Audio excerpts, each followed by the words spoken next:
if listeners pick up one or two skills from within the Spikes protocol and start putting them into action, whatever one works best for you. If it's the, hey, I have a list of to-do items, what's your to-do list item? Or using end statements instead of but statements, just integrating or sprinkling in some of these techniques is a great way for you to test them out and see which ones work best for you.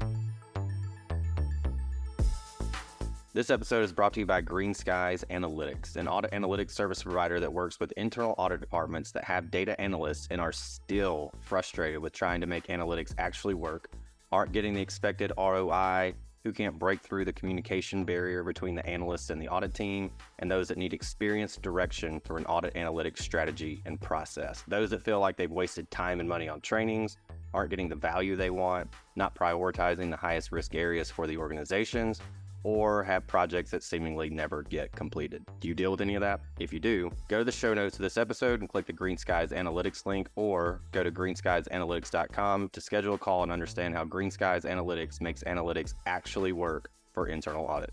This episode is brought to you by Supervisor. Supervisor is a ready-to-use audit analytics platform that integrates with your ERP and any other systems you have to provide actual continuous monitoring for risk across all your transactions. They have more than 350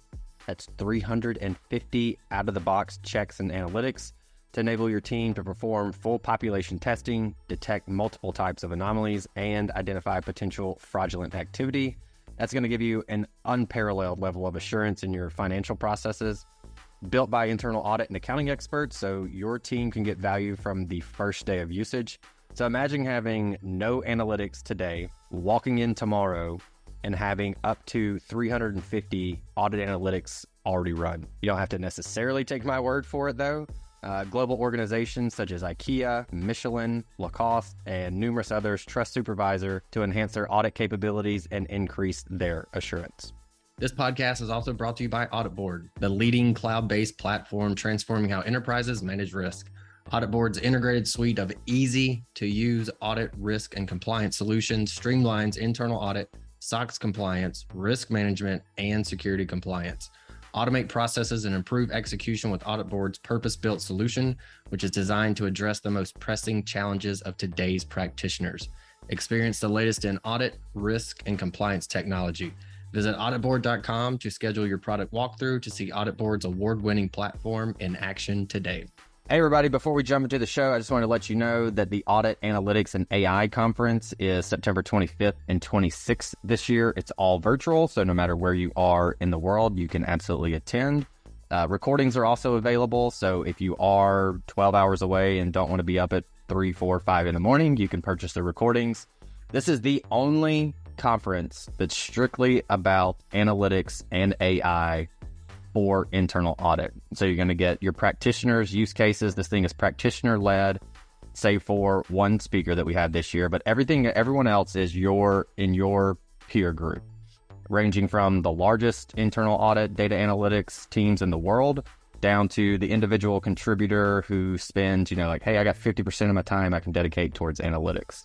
Each speaker's mission is to show you how to actually do what they are talking about.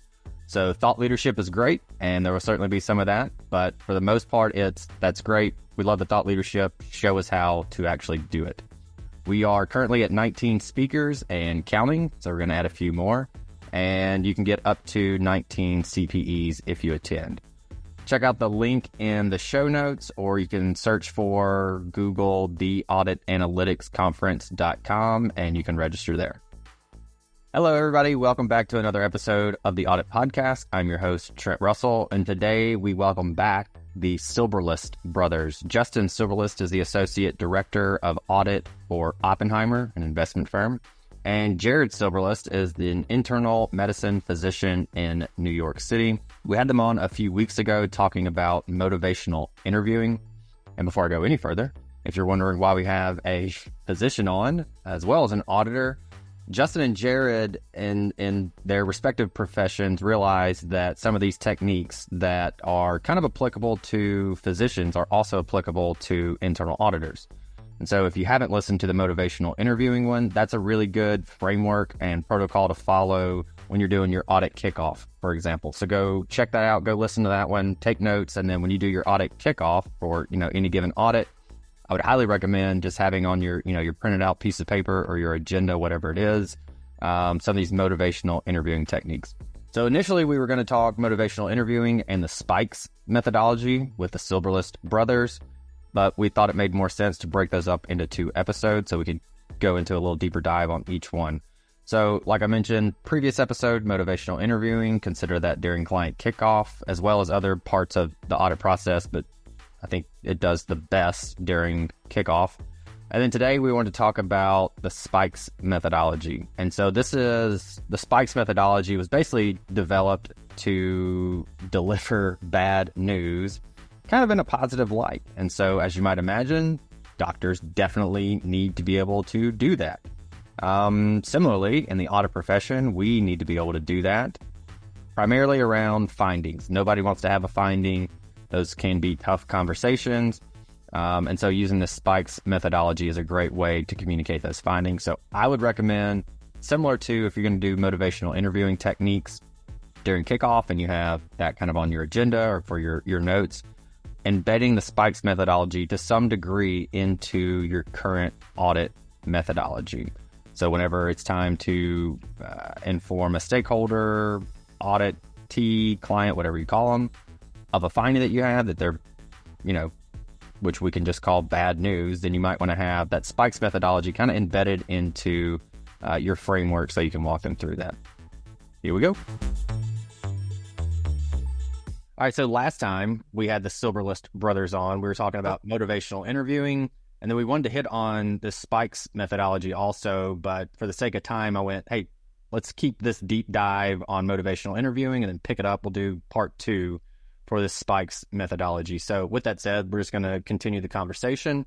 Jared, I think it makes the most sense to have you speak to what is the SPIKES methodology, origination, genesis of it, where did it come from, etc. So tee us off with that, and then we'll let both of you kind of speak to each one of those letters within SPIKES, SPIKES, for those that want to go ahead and Google it right now. Definitely.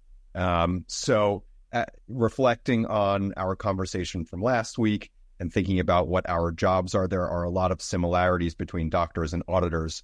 And one of those similarities is that part of our job is breaking bad news, whether it's to patients or to clients.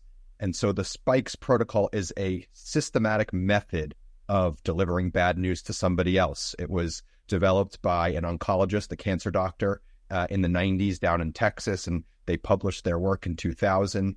And basically they're arguing for a way for us as people who deliver bad news to structure our bad news in a way that makes things easier for us to give and easier for the recipient to receive. And so probably a little bit more detailed than just kind of the classic thing that I'd always heard was give them some good news, then the bad news, and then sandwich it with some good news at the end. So maybe there's some elements in there, the Oreo approach, I guess, but maybe there's some elements in there. But let's go into a little bit more detail on this. So, Justin, I'll throw it to you. And for the audience that maybe didn't hear last time and didn't catch it on the intro, Jared is the physician and Justin is the auditor. Like in real life, we're not playing roles here. Like Jared's the physician in real life. That's his full-time job. Justin is the auditor. And we want to get their perspectives on this as they both have talked about this in their own career. So with that said, Justin, hit us up. What is the S in SPIKES? What does that look like from the auditor side? Sure. So before I get into that, I'll just say that. So S stands for setting up. P stands for perception. I stands for invitation or information. K stands for knowledge. E stands for emotions with empathy. And S is summarize and strategize. So how that looks like from an audit perspective, we'll start with S. So setting up. In audit terminology, it's setting up the interview. So setting up that discussion to have that difficult conversation about audit findings. So the first thing that I like to do in having these discussions is always start with a draft report. And that might sound so simple and it might sound, something that you should just know to do, but there's a lot of times where there have been reports that aren't clearly marked as draft. And it will confuse an audit client to say, wait a second, we haven't even talked about these problems and you're already publishing this. What's going on here? So I like to set up that discussion with the draft label in mind, whether it's in the watermark or the header and the footer. I want to clearly label that as a draft report. It shows that you're open to feedback, you're open to having that discussion, and you're really setting the tone there with kind of marking that as a draft. So that's the first part about setting up for me. Okay. And I think for those that are listening, it would make sense, embed this methodology into either your audit management system somehow, or, a checklist of things as well. Like the draft, I think that's a fantastic just pro tip right off the bat.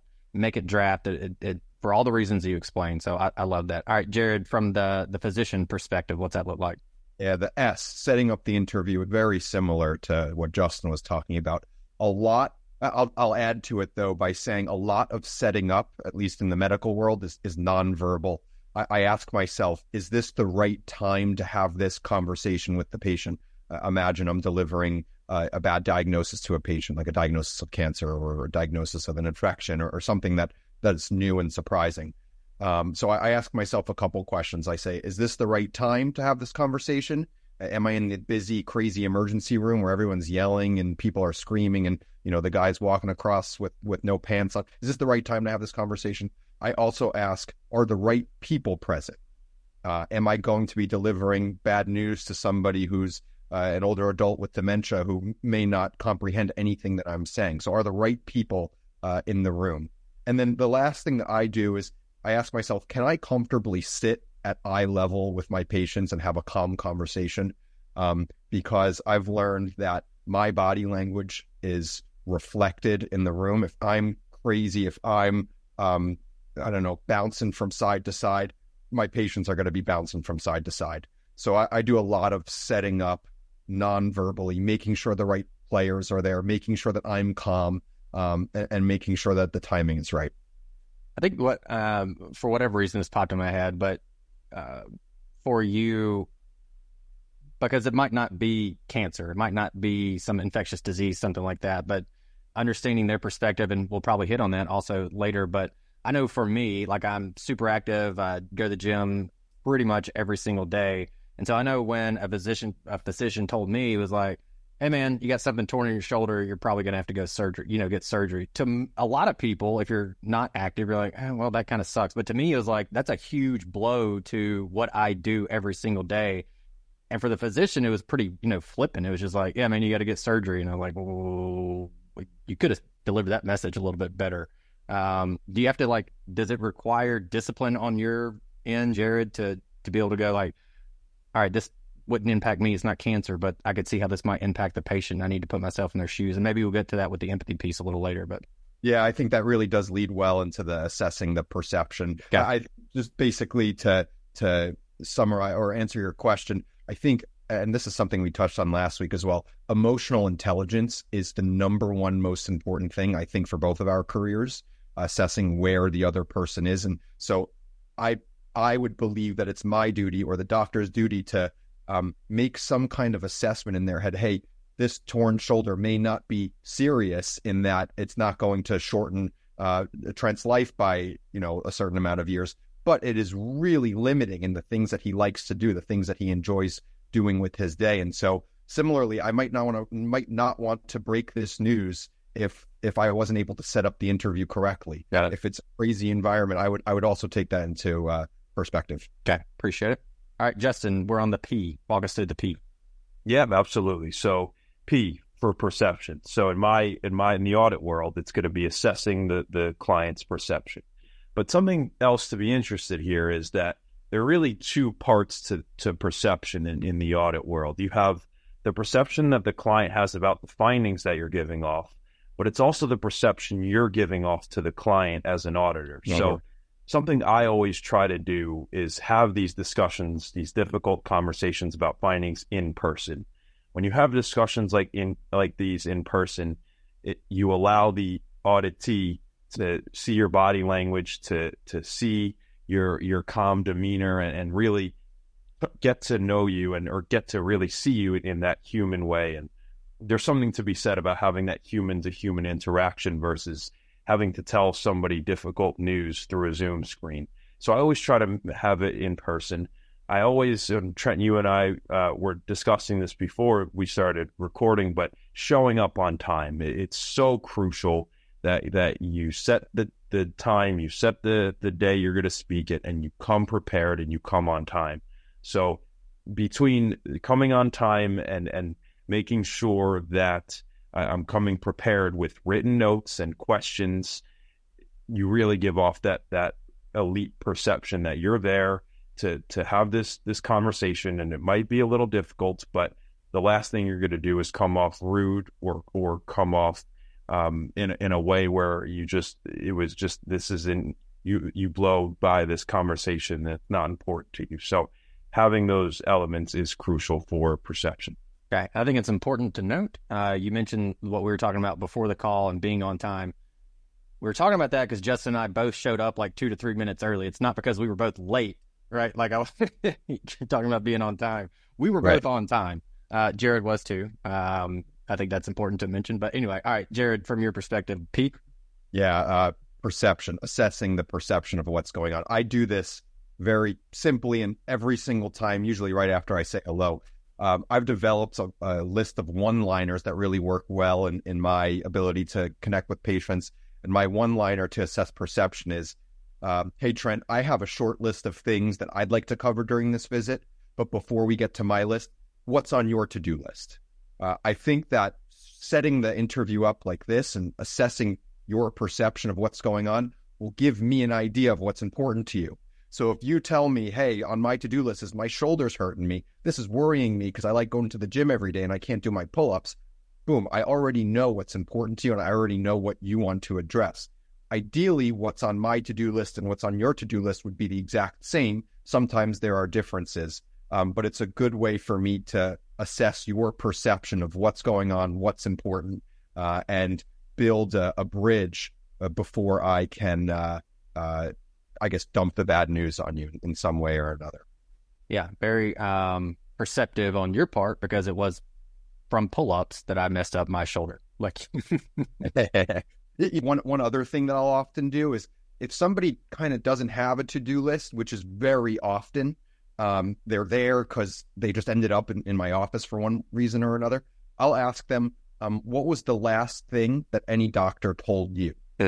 So in this way, I take the pressure completely off of the patient for knowing their own medical history and medical problems and all these complex things. And I just say, what's the last thing somebody said to you? Putting all the onus on the person that said anything. And I imagine from an audit perspective, there's a lot of different people saying a lot of different things to a lot of different clients, and things can probably get equally confusing as a complex medical record. So understanding what the prior communications have been are an excellent way of assessing perception of what's going on. All right. Justin, back to you. Justin, auditor, back to you. Where are we at with the I from your perspective?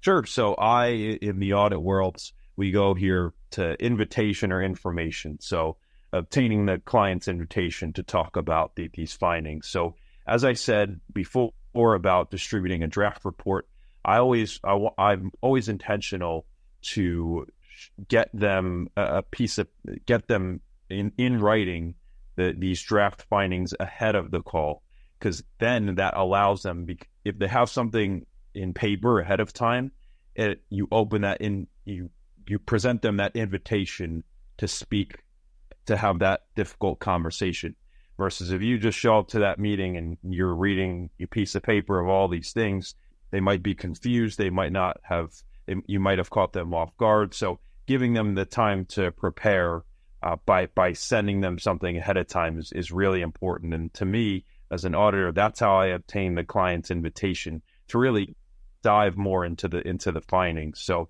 Jared spoke about this, but when another thing too is when you intentionally then ask the client to provide their feedback about the findings, it shows to them that you really care about what they have to say. And a lot of times you'll see if you're practicing these type of communication habits throughout an audit, they'll actually start to do things in a more audit friendly way, or voluntarily say to you, hey, Justin, you know what? we did a great job. And, for the next audit, I've started printing out certain files that I know will make it more effective and efficient for you in the next audit cycle, so that, we're not going back and forth for these certain files. So I know exactly what you're looking for, and we can make this go a lot more effective in the next and efficient in the next round. So that's how I obtain information and the invitation. Okay, perfect. I love that. Jared?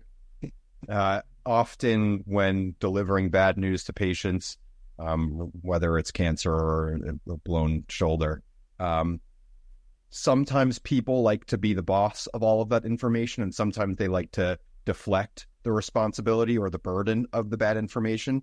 And so I'll often ask patients, how much do you want to be involved with all of this information that I have?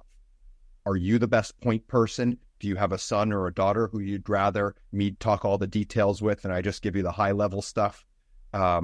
And a lot of patients take me up on that. A lot of people will say, hey, give me the executive summary of everything and all the little details. My son's the person to go to for that. I imagine that in an audit, there will be the correct people to speak with, and there will be people who may not be as boots on the ground as you need. So getting the invitation from the right person is key. Got it. Yeah, I think that's very applicable to what we do in the audit world. What about the K, Justin? Sure. So that's knowledge and giving knowledge and information. So by giving actionable insights and being very clear about findings, you allow and empower your auditee to take the actionable findings that you want them to. So I always like to include a very concise summary in all my draft audit reports and even final reports, so that the auditee knows exactly what they need to do, and I'm giving them the exact knowledge and information they need to take action. So that's what I would say for K. Yeah, giving knowledge. I'll tell my patients point blank that my number one goal above everything else is to be transparent with you. I want you to trust that as soon as I hear information, as soon as I learn information, whether it's the result of a CAT scan or if it's a blood test, as soon as I know that information, I will transmit that information to you. I'm not hiding anything from you. Everything is out in the open, and we're on the same team. And sometimes that news will be, hey, the cancer has spread and we're in a different place now. And when I set it up as my number one goal is to be transparent, nobody's ever mad at me for delivering the bad information. Nobody's ever, that I find that people react much more, I guess what I would call appropriately, when they know that my job is to be transparent. Yeah, and I think that speaks to what Justin mentioned also, and what has been some pretty common advice, I think, amongst auditors is don't wait until the very end of the audit and go, here's all your issues. Like, as it comes up, communicate that immediately, be transparent. Right. Even on during kickoff, which is kind of what we talked about last time, but during kickoff, like, this is the process. This is why you are being audited. This is how it's going to go, being completely transparent around that. And to take that to maybe another level, I know there are certain folks, and this is kind of a point of disagreement for some folks, and I get it depending on the nature of the audit. Sometimes it's a surprise, we're here, we're going to audit you. And other times it's, hey, you're on our audit plan. 2 quarters from now, we're going to be coming in and auditing you, and that level of transparency. And I think you can do both, and it makes sense to do one in one scenario and the other in another scenario. But even that level of transparency, which I think on the other side, I think a lot of auditors would disagree with we're coming in 2 months, because that basically lets them go, let's go fix everything before they come in. But I think there's positives and negatives to both of that. So anyway, all right. E is one that I'm especially fascinated about. Justin, walk us through E. Sure. So this is where we have a direct overlap with some of the motivational interviewing techniques. And we talked a lot about empathy and making sure that we understand where a client's coming from as we employ motivational interviewing. But with E, emotions with empathy, in these discussions, you have to address the client's emotions too. So we can just broadly say emotions as well. So sometimes you might deliver a finding and they might not always agree with you, right? So you have to keep that open mindset and really remain level-headed and professional, and show them that, hey, I understand where you're coming from, but, and this is also something Jared will talk about, but saying and instead of but. Wait. So, saying, I see that we can, you did this really well. You have all these really good things going for you. And there's also a way for us to help implement your processes to become more effective and efficient. So that's a method I want Jared to touch a little more on. But really addressing the empathy, you get them to speak about their findings in a way where they feel comfortable, because you show them that, you can see where they're coming from. And a lot of the times they might disagree. They might say that a finding is not material to them. And as an auditor, I'll take that and really try to dig deeper into maybe what they mean more by that. A lot of the times they could say it's not material to them, but if you really ask the why question, if you really understand where they're coming from and why they're saying what they're saying, it could be that the issue was maybe related to another department, and instead of it not being material, they were just a little frustrated because it didn't relate to their department more than it, or that didn't relate to their department when it should have been covered, in another audit scope. So really digging into that why question is important when addressing a client with empathy and evaluating their emotions. And I think what was beneficial for me on the empathy side as an auditor was when I got PCAOB'd. So when I was in the external audit and they audited our audit, and that's where I went, oh, this sucks. Right. Like, exactly. I don't like this. Leave me alone. On the other side of it. Yep. Yeah. Why are you asking me this question? It's so obvious. I'm like, no, that's a stupid finding. I don't even agree with that. And that's really where it hit for me, and be like, so this is how it feels to be on the other side. I don't like this. Right. Yeah. All right, Jared, on your end, I know there was some areas Justin was kind of hinting at that you were going to speak a little bit more to. So let's hit on those for sure. To your point briefly, they say doctors are the worst patients. Yeah. We hate going to the doctor. It's the exact same situation, exact same feelings that you feel, exact same emotions, maybe. So expressing empathy for somebody's emotions is one of the most important parts of this whole process. Trent, if you busted your shoulder, I would say this is not what anybody hoped for, and it's upsetting for everyone. Now, imagine if I said, thankfully, we don't need to do surgery, but you're going to be out of town for 6 weeks and not able to do any of your workouts. What are you going to focus on there? That you're toast for 6 weeks. Instead, if I said, thankfully, the injury is not as severe, so there doesn't need to be a surgery, and we're going to develop a comprehensive physical therapy plan for you to get back into the gym as soon as possible. There's a huge change in how the room feels when you change those two sentences that basically say the same exact thing.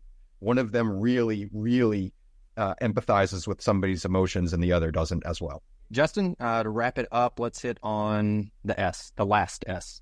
Sure. So the last S, we talk about strategizing and summarizing. So this is very important to do as well as an auditor. When we have these difficult conversations and we address an audit finding, it's really crucial that we stick to our word. And we come up with a game plan to say, okay, we found this problem, we agreed to it, and we're going to come in a few months to make sure that it's validated. But in the meantime, we're going to check in every month up leading until that finding, or leading until that remediation, to ensure that everything is on track. So that's a personal technique that I like to employ, but it's really crucial that as you're strategizing this and summarizing this to the clients, you are maintaining and staying true to your word. So making sure that you're not waiting until the last day before implementation to ask how their audit issue has been going. So with that said, that wraps up the spikes protocol from the audit perspective.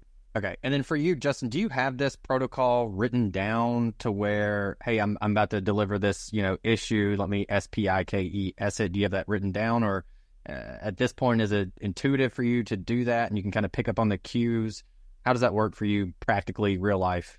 Yeah, absolutely. I think a lot of these strategies that Spikes employ, as well as motivational interviewing, were something that I just learned from the time in the professional working atmosphere. And as I had these discussions with Jared, it was Jared who really told me, hey, we as doctors actually have these protocols that have been studied and published in PubMed articles and different medical journals that really work for doctors. And in my head, I'm thinking, wow, if only auditors knew that there are communication strategies that can also be utilized in their job, it would make everybody's career so much better in our industry. So after having this conversation with Jared, it's really all I can think about as I communicate with clients is how can I be the best person here? How can I be almost my favorite doctor? I try to think about my favorite doctor I ever had.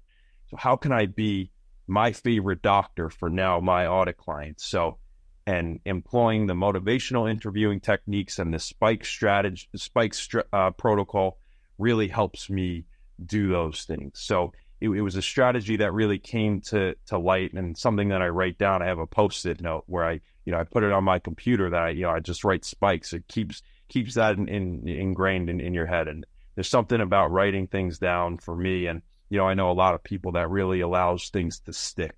So I would say between having those conversations with Jared and really having the chance to apply those in the practical work setting has really gone a long way for me. I don't know how competitive you all are as brothers, but Jared, that was a solid close by Justin, the way to summarize it. And so I hope there's some competitive nature. You're like, all right, let me make sure I do this better than Justin. So, with that said, Jared, if you want to wrap us up with the S in your summary.